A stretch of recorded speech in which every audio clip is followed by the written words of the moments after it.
Legislative सियासतदान को आप दूसरी सिटीजनशिप ना रखने पे अलाउ नहीं करते कि आप सियासत करें, तो फिर जज दोहरी शहरियत के साथ कैसे बैठे हुए हैं?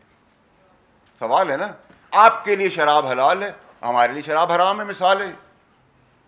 ये कैसे हो सकता है और क्यों हो रहा है? फिर आपकी फिर मुदाखलत हुई कल परसों के दिन में। तो सर अब मसला ये है कि अब किसी पे इल्ज़ाम लगाने से काम नहीं चलेगा। इससे पता चलता है कि अतर मुल्ला साहब, मेरा गुमान है कि ये वो जज नहीं है। ये पाकिस्तान किसी के बाप का तो है नहीं। जो आपके लिए होगा वो मेरे लिए होगा, जो मेरे लिए होगा वो उनके लिए होगा, उनके लिए होगा वो दूसरे के लिए होगा। 46 साल बाद आप भुट्टो साहब की बता रहे हैं फांसी हो गई थी। हमारे पैदा होने से पहले हमें पता था। नवाज शरीफ साहब को पैसे ना लेने पर ब्लैक लॉ डिक्शनरी के तहत नाअहल कर दिया गया। इमरान खान साहब की चलती हुई गवर्नमेंट फिर छुट्टी वाले दिन खोल दी जाती है। प्रिजन मैन पाबंद किया जाता है कि नो वोट ऑफ कॉन्फ्रेंस लिया। Chief justice of Pakistan justice Qazi Faez Isa साहब ने ऑर्डर जारी किया कि 19A के तहत हर पाकिस्तानी ये बात किसी से भी पूछ सकता है। तो मैं तो पाकिस्तानी तो दूर की बात, एक लेजिस्लेटर, एक सेनेटर को नहीं मिल रहा, तो आम पाकिस्तानी को क्या मिलेगा? मैं एक आम पाकिस्तानी शहरी होकर भी जवाब तलब हूँ। तो अब अभाम बढ़ रहा है, शक व शुबात लोगों के दिलों में आ रहे कि इसके पीछे मंतक क्या है। अब आप इसका अगला मरहला देख लें कि 1 साल पहले कोई चीज़ें हुई, 1 साल बाद याद आ गई। चलें जी, याद आ गई।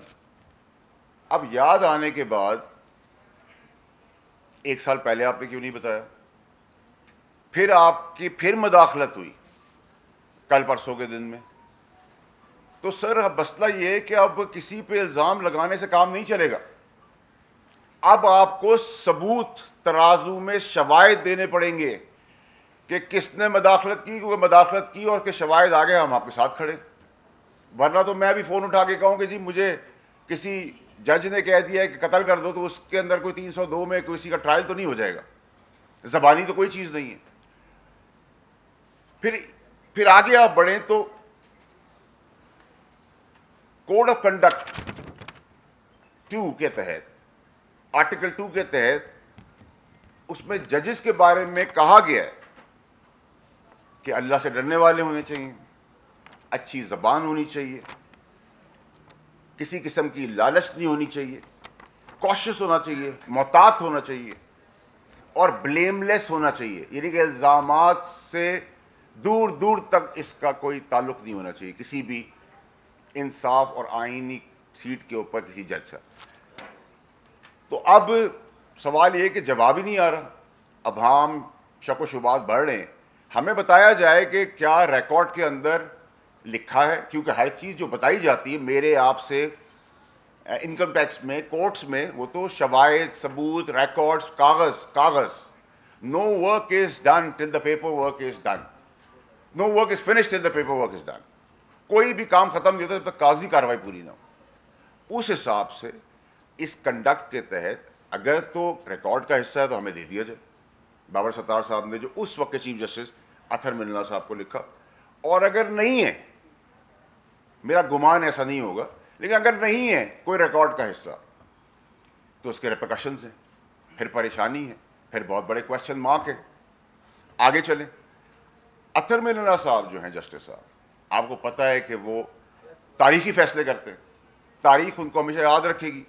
और मैं उनके आगे कभी अपेयर नहीं हुआ, लेकिन मेरा केस लगा, मुझे अंदाज़ा हुआ और मुझे गुमान भी हुआ कि जस्टिस मिनल्ला साहब बहुत ही सख्त असूल पसंद आदमी है।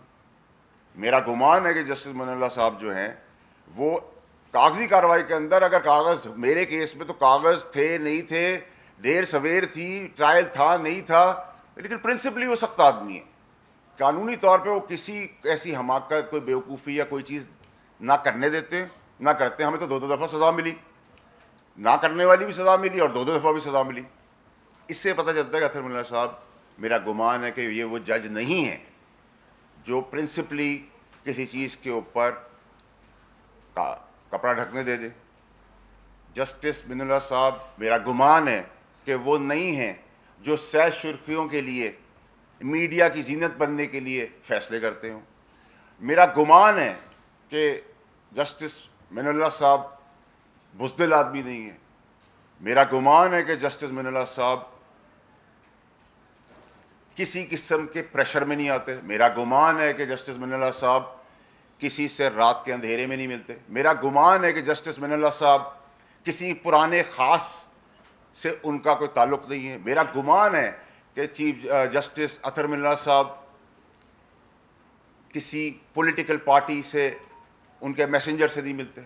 मेरा गुमान है कि अतहर मिनल्ला साहब को किसी पार्टी के लीडर ने कोई ओहदा आइनी, कानूनी, सियासी उनके बच्चों को नहीं किया। मेरा ये सब गुमान है कि अतहर मिनल्ला साहब गैलरी के ऊपर नहीं खेलते।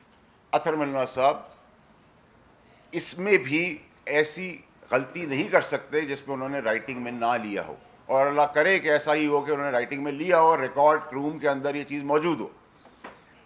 लेकिन अगर नहीं है तो फिर जहाँ बाबर सत्तार साहब के ऊपर सवाल खड़ा होता है कि रिकॉर्ड का हिस्सा नहीं, क्योंकि उस वक्त वो जज नहीं थे। प्रायर जब जज नहीं थे तो उन्होंने बताया, जज बनने से पहले।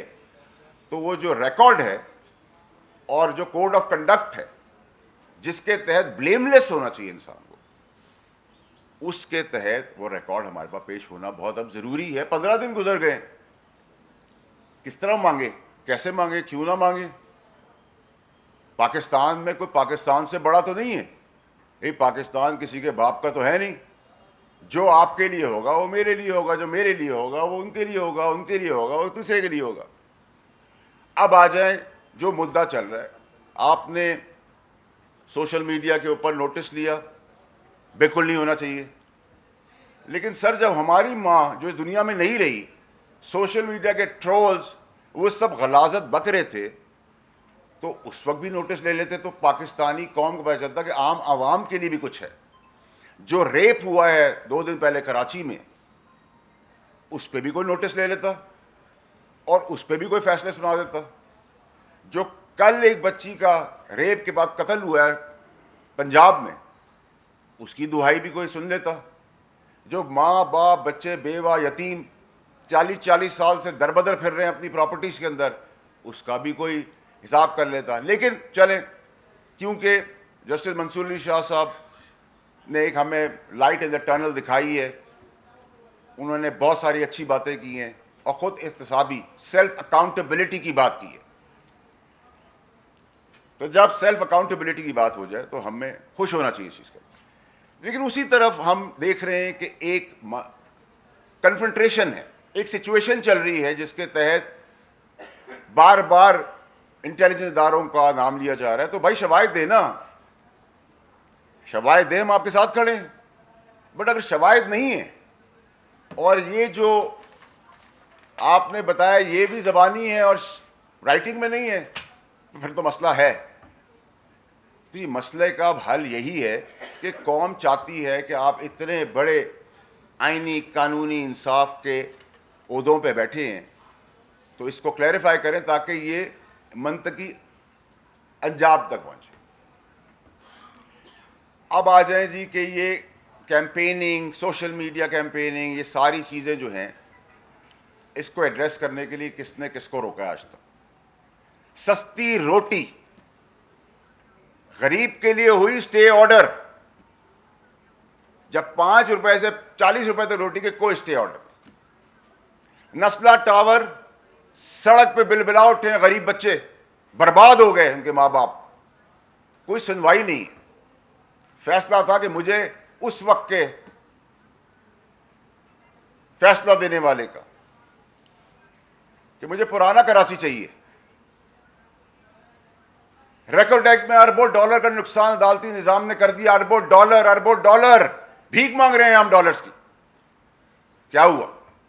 46 साल बाद आप भुट्टो साहब की बता रहे हैं फांसी हो गई थी, हमारे पैदा होने से पहले हमें पता था।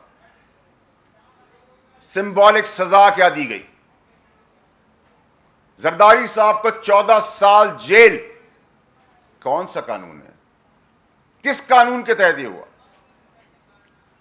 नवाज शरीफ साहब को पैसे ना लेने पर ब्लैक लॉ डिक्शनरी के तहत नाअहल कर दिया गया, कोई पूछने वाला नहीं। इमरान खान साहब की चलती हुई गवर्नमेंट फिर छुट्टी वाले दिन खोल दी जाती है, प्रिजन मैन पाबंद किया जाता है कि नो वोट ऑफ कॉन्फ्रेंस लिया। चलें जी, पीआईए स्टे ऑर्डर, रोटी स्टे ऑर्डर, 2700 अरब रुपए स्टे ऑर्डर, नस्ला टावर गिरा दो, इसको जला दो, इसको मार दो। ये क्या हो रहा है? कब तक हम इस तरह चलते रहेंगे? अगर लेजिस्लेटर किसी दूसरी दोहरी मुल्क का शहरियत नहीं रख सकता असूल, तो उस असूल के तहत उस लेजिस्लेटर, उस सियासतदान को आप दूसरी सिटीजनशिप ना रखने पे अलाउ नहीं करते कि आप सियासत करें, तो फिर जज दोहरी शहरियत के साथ कैसे बैठे हुए? सवाल है ना। आपके लिए शराब हलाल है, हमारे लिए शराब हराम है, मिसाल है। ये कैसे हो सकता है और क्यों हो रहा है?